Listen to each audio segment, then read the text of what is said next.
ವಿಶ್ವದ ಎಲ್ಲ ದೇಶಗಳನ್ನು ಒಟ್ಟಿಗೆ ತಗೊಂಡು ಹೋಗಬೇಕು, ಜೋಡಿಸಬೇಕು. ಮನುಷ್ಯ ಕುಲಕ್ಕಾಗಿ ನಾವು ಏನನ್ನು ಮಾಡಲಿಕ್ಕೆ ಸಾಧ್ಯದ ಅದೆಲ್ಲವನ್ನು ಮಾಡಬೇಕು ಅಂಥೇಳಿ ಸದ್ಗುರು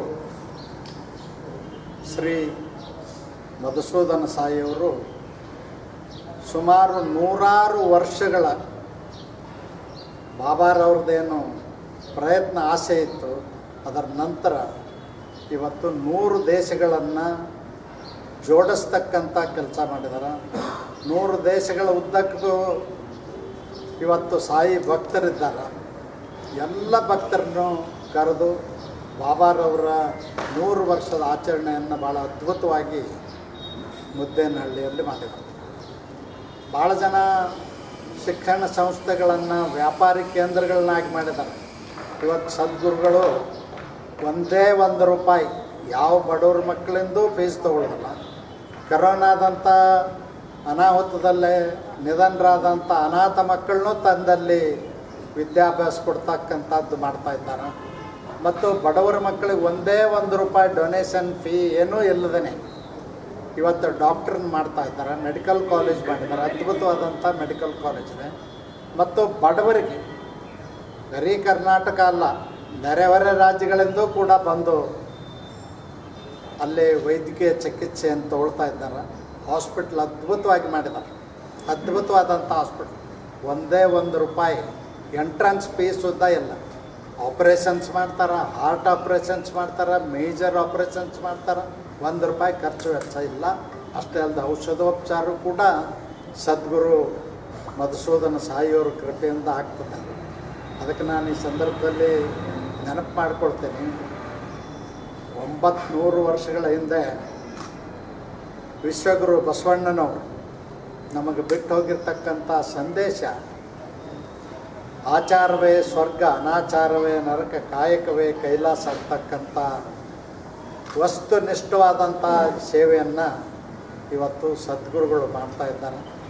ಇವತ್ತು 50ನೇ ವರ್ಷದ ಕಾರ್ಯಕ್ರಮದ ನಿಮಿತ್ತವಾಗಿ ಈಗ ರಾಜ್ಯದಲ್ಲಿ ಪ್ರವಾಸ ಮಾಡ್ತಾ ಇದ್ದಾರೆ. ನಿನ್ನೆ ದಿನ ಬಿಜಾಪುರಕ್ಕೆ ಬಂದಿದ್ದರು. ಇವತ್ತು ನಮ್ಮಲ್ಲಿ ಬಂದು ಪಾದಾರ್ಪಣೆ ಮಾಡಿ ಇವತ್ತು ನಮಗೆಲ್ಲ ಆಶೀರ್ವಾದ ಮಾಡಿದ್ದಾರೆ. ಲೋಕ ಕಲ್ಯಾಣ ಆಗಲಿ ಅಂತೇಳಿ ಎಲ್ಲರಿಗೂ ಆಶೀರ್ವಾದ ಮಾಡಿದ್ದಾರೆ.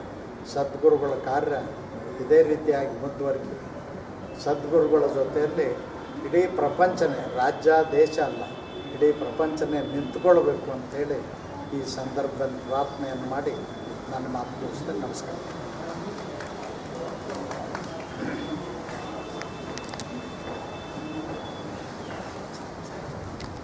ಎಲ್ರಿಗೂ ಸಾಯಿರಾಮ್, ನಮಸ್ಕಾರ. ಈ ಶರಣನಾಡಿಗೆ ನಾವು ಬಂದೆ.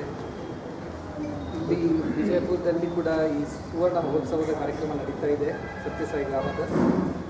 ಅದರಲ್ಲಿ ನಮ್ಮ ಅಂಜುಟಿಗೈ ಹತ್ತಿರ ನಮ್ಮ ಒಂದು ವಿದ್ಯಾಶಾಲೆ ಇದೆ, ಶ್ರೀ ಸತ್ಯಸಾಯಿ ಪ್ರೇಮ ನಿಕೇತನ ಮಠ. ಅಲ್ಲಿ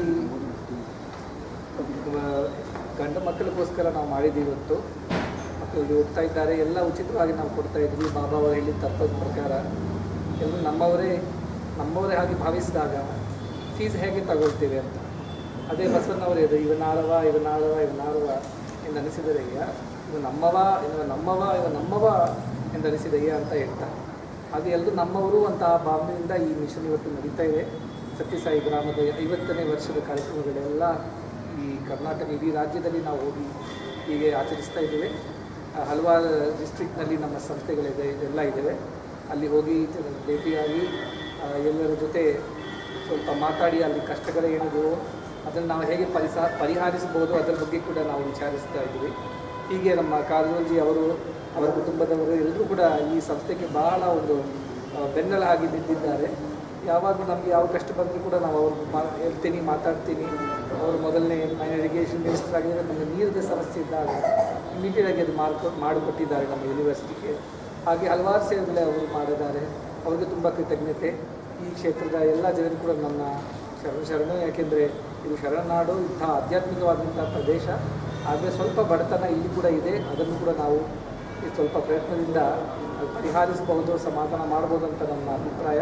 ಅದಕ್ಕೆ ಎಲ್ಲ ಸಹೃದಯ ಜನರು ನಮ್ಮ ಜೊತೆ ಕೈ ಜೋಡಿಸ್ಕೊಂಡು ಇಂಥ ಆರೋಗ್ಯ ಆಗಲಿ ಅಥವಾ ಅಕ್ಷರ ಆಗಲಿ ಅಂದರೆ ವಿದ್ಯಾದಾನ ಆಗಲಿ ಮತ್ತು ಪೌಷ್ಟಿಕಾಂಶದಲ್ಲಿ ಕೂಡ ಬಿಜಾಪುರ ಜಿಲ್ಲೆಯಲ್ಲಿ ನಮ್ಮ ಅನ್ನಪೂರ್ಣ ಕಾರ್ಯಕ್ರಮ ಮೂಲಕ ಪ್ರತಿ ಬೆಳಿಗ್ಗೆ ಸ್ಕೂಲ್ ಹೋಗುವ ಮಕ್ಕಳಿಗೆ ರಾಗಿ ಜಾವ ಕೊಡ್ತಾ ಇದ್ದಾರೆ. 3 ಲಕ್ಷ ಮಕ್ಕಳಿಗೆ ಪ್ರತಿ ದಿವಸ ಇದು ಸಿಗ್ತಾ ಇದೆ. ಅದು ಕೂಡ ಒಂದು ವಿಶೇಷವಾದಂಥ ಕಾರ್ಯಕ್ರಮ. ಹೀಗೆ ಈ ಕ್ಷೇತ್ರ ಕೂಡ ಭಾಳ ಚೆನ್ನಾಗಿ ವಿಕಾಸ ಆಗಬೇಕು. ಕಾರಜೋಳಜಿ ಅವರಂಥವರು ತುಂಬ ಕಷ್ಟಪಟ್ಟು ಎಲ್ಲ ಮಾಡಿದ್ದಾರೆ. ನಾವು ಕೂಡ ಕೈ ಜೋಡಿಸೋಣ.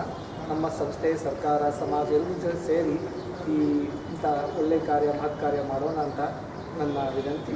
ಮತ್ತು ಎಲ್ಲರಿಗೂ ಧನ್ಯವಾದ ಕೂಡ. ಯಾಕೆಂದರೆ ನಾನು ಹಲವಾರು ವರ್ಷದ ಆದಮೇಲೆ ಬಿಜಾಪುರಕ್ಕೆ ಬಂದಿದ್ದೀನಿ. ಆದರೂ ಕೂಡ ಎಲ್ಲರೂ ನಮ್ಮನ್ನು ಭಾಳ ಪ್ರೀತಿಯಿಂದ, ಭಾಳ ಒಂದು ಗೌರವದಿಂದ ನೋಡಿಕೊಂಡಿದ್ದಾರೆ.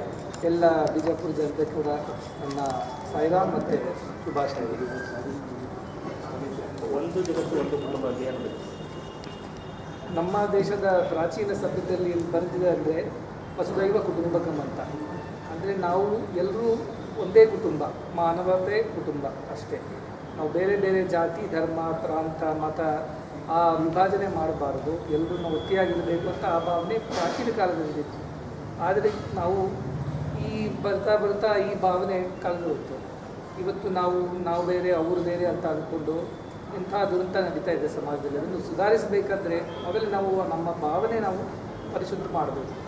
ಆ ಭಾವನೆ ಏನಂದರೆ ಎಲ್ಲರೂ ನಮ್ಮವರೇ ಅಂತ ಆ ಭಾವನೆ ಹೇಳಿದಾಗ ಇದು ನಮ್ಮವ ಅಂತ ಆ ಭಾವನೆ ಬರಬೇಕು. ಎಲ್ಲರೂ ನಮ್ಮವರು ಅಂತ. ಈ ಭಾವನೆ ನಾವು ವಿಶ್ವವ್ಯಾಪ್ತವಾಗಿ ನಾವು ಮಾಡ್ತಾ ಇದ್ದೀವಿ. 100 ದೇಶಕ್ಕಿಂತ ಹೆಚ್ಚು ದೇಶದಿಂದ ಜನರು ಬಂದು ಉದ್ಯೋಗಕ್ಕೆ ಬಂದಿದ್ದರು, ಎಲ್ಲ ನೋಡಿದರು, ಇದರ ಬಗ್ಗೆ ತಿಳ್ಕೊಂಡ್ರು. ಅದಾದಮೇಲೆ ಅವರ ದೇಶದಲ್ಲಿ ಕೂಡ ಇಂಥ ಒಳ್ಳೆಯ ಕಾರ್ಯಕ್ರಮ ಎಲ್ಲ ಶುರು ಮಾಡಿದ್ದಾರೆ. ಅವ್ರಿಗೆ ಭಾಳ ಒಂದು ವಿಶೇಷವಾದ ಸ್ಫೂರ್ತಿ ಸಿಕ್ಕಿದೆ. ಈ ಭಾರತ ದೇಶದ ಯಾವ ಸಂಸ್ಕೃತಿ ಇದೆಯೋ ಯಾವ ವಿಶ್ವದ ದೇಶದಲ್ಲಿ ಇದು ನೋಡಲಿಕ್ಕೆ ಇಲ್ಲ. ಎಲ್ಲರೂ ನಮ್ಮವರು ಅಂತ ಭಾವನೆ ನಮ್ಮ ಸಂತರ ಹೇಳಿದ್ದಾರೆ ಹೊರತು ಬೇರೆ ಯಾವ ದೇಶದಲ್ಲಿ ಯಾರೂ ಹೇಳಿಲ್ಲ. ಈ ಭಾವನೆಯನ್ನು ನಾನು ದೃಢಪಡಿಸಬೇಕು. ಎಲ್ಲ ಜಗತ್ತಿಗೆ ನಾವು ಇದನ್ನು